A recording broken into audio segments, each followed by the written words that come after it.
Well, this year was crazy for films. You cannot expect anything with them. What about the games? Yes, okay, I will admit. Games were insane.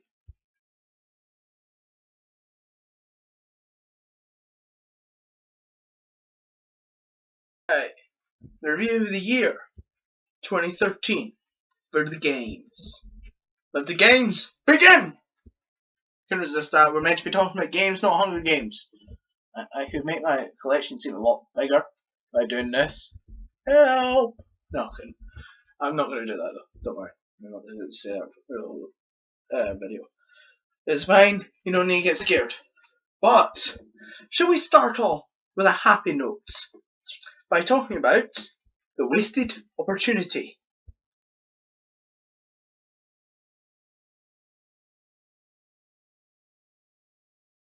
Wasted opportunity. Oh god. This year they could have had some really good games. Starting with Survival Instinct. Can you just imagine The Walking Dead in first person? Ignore everything you saw in Survival Instinct, but can you imagine a game in which you were fighting zombies, you felt all the fear that the characters were going through, you wanted to survive. Meryl was in more than 3 levels, and can you just imagine having to hunt for supplies? Really struggling. Like your hunger would go down and you'd have to go and feed and stuff like that. Plus you could come across like tons of zombies and they were all surround you. And they would grab onto you and you'd have to get them off. But if too many were around, then you would instantly get pulled down. So it's more a game of survival instead of, oh right, oh god, oh look, we've got a glitch. No, we haven't got any glitch. They're just grabbing onto us. Oh look, we can stab them. Alright, it's glitched onto this one. We've just instantly moved on to this one. Are they waiting in turn? Oh, stab. Oh, right, stab. Stab. Oh, right. Thanks for waiting, guys. Thanks for waiting. I appreciate it. Really? Instead we go Survival Instinct. Oh god, help us all. Star Trek next. Star Trek is actually a pretty good game, but it's a really wasted opportunity for doing some Star Trek stuff. Like for instance, flying the Enterprise. This was perhaps the main reason why everybody wanted to get this game. Nobody really wanted to play a third-person Star Trek shooter. People wanted to play as Kirk and Spock in the Enterprise. Maybe fly the Enterprise around, shoot stuff down. No, we get a little mission which was dreadful. God, I hated that mission. It was so disappointing and they wasted a massive opportunity with this game.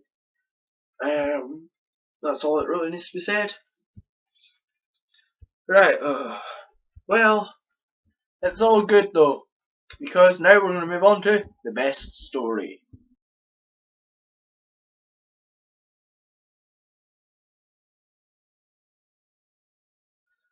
Best story.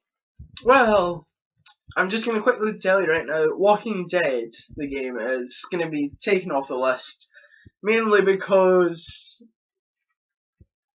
no it's not, actually, I've got to pop it in. Alright, let's go. Best story, instantly. One of the best films, was one of the best stories of the year, BioShock Infinite. Oh, this story was perfect. Everything about this story was good.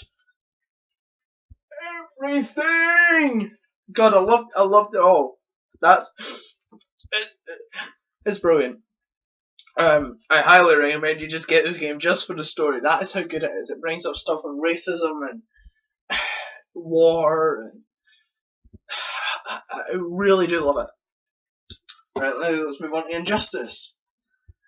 What would happen if Superman took charge? Injustice would happen. And that is precisely why this is one of the best stories. It is brilliant. It brings together all the stuff. It has multi-dimensions and everything. So you can have Superman versus Superman and stuff like that. And it's brilliant in the story. The story's amazing. Just to do with Superman taking control because he killed Lois. Because Joker found a way to control his mind. do I even need to mention any more than that? It's an amazing story. Next though, Black Ops 2. Yes, okay, the story did start off quite boring, but it got amazing halfway through. A very good climax. It was worth. No, it wasn't really, but it was still a really good story. It kept me invested throughout the whole thing, and yeah, I loved the story. Finally, let's finish off with The Walking Dead. Yes, I loved the story of The Walking Dead. It's one of the best stories written. It's brilliant. It manages to capture everything. If the story wasn't good in this series, it would have fallen apart. That's how good the story is. It kept the game together. But let's move on to the best character.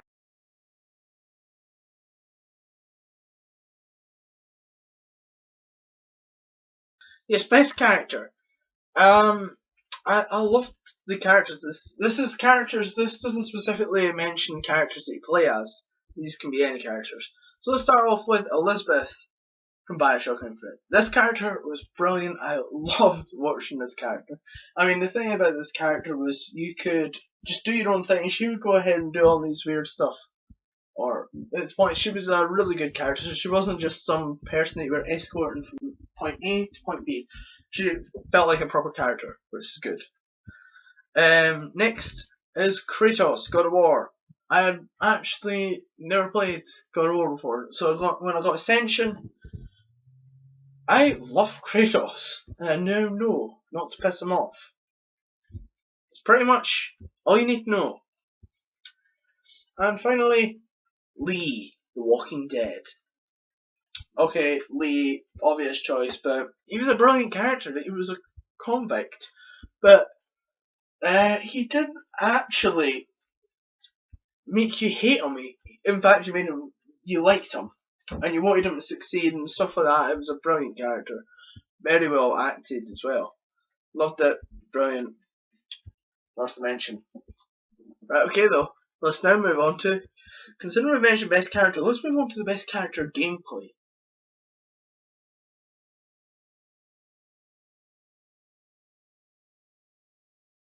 Yes, best character gameplay. Let's instantly go then, straight into it, with Green Arrow from Injustice. Yes, this character was brilliant to play as. Basically, you had this bow and arrow, and you're like firing away, firing. You could aim up and down. It just felt really good to play as a character. It does seriously feel like the Green Arrow, and that's all you really need to know. You could come away with some brilliant combos, stuff like that. It was worth playing. Next, Kratos, God of War Ascension. Yeah, he's been in two. I'd love playing as Kratos. I mean, you had your chains, and you were like, no, you wouldn't. You would just go. I need to stop using my hands as much. I mean, that's the problem with me. I love using my hands, and my head's a bit out of camera. But yeah, worth playing. I love playing as Kratos. It was brilliant. Next, Dante from PlayStation All Stars. Okay, I gotta admit, I played the demo for DMC, didn't like it. I've never played Demo May Cry before, but in PlayStation All Stars, Dante was brilliant. So like you could get massive combos. You could fire them up in the air with your sword, then go up, take out your sword and fire at them, and attack them. They'd fall down to the ground. You could use your pistols while you're falling down, and they're still getting hit. And you come back down and smack them with an axe. And then, like, I don't know, you use everything. It's brilliant, this gameplay. I'm glad about that because everything was perfect. It really worked. So there we go. There's the best character gameplay. Let's move on to the most addictive game.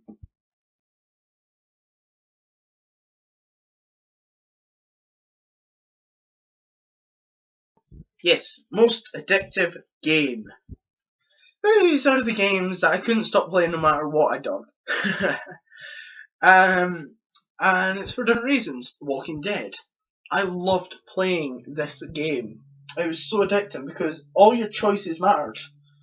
And I couldn't stop playing it. I played like 2 episodes a day, which would leave about 3 hours. Probably about 4 hours a day. It's not that bad. I played Arkham City like 11 hours all in one day. But yeah, this game was very addicting. I loved playing it, I loved making the choices, the story was really good. Next though, Bioshock Infinite. God, this game was addicting. Won't know why? Because of the story. The story was just so good. I mean, I loved the story. I loved the story. The story was brilliant. Really, really good, the story. And that's one of the reasons. Apparently, the combat wasn't that good. I like playing the combat, but it's definitely the weakest part. Yet somehow I was still addicted to this game. It wasn't because of the combat. It wasn't because of the gameplay. It was because of the story. The story was constantly forcing everything away, and I'm talking at 100 miles an hour, so try and bear with me. Yeah, story really good, and that's the main reason why I was invested in it, and I found it really addictive. Next, probably one of the most obvious ones, and that's Black Ops 2. Yeah, maybe not the campaign or zombies. Campaign or zombies wasn't that addicting, but what was addicting was the multiplayer. I couldn't stop playing the multiplayer until I got new games. I would just constantly play it. I genuinely loved the multiplayer. The multiplayer was really good, worth it. Loved it. It was amazing. Definitely worth playing. Well, maybe not. The multiplayer isn't actually that great. I really did like it, but it's so addicting. So yeah, there you go.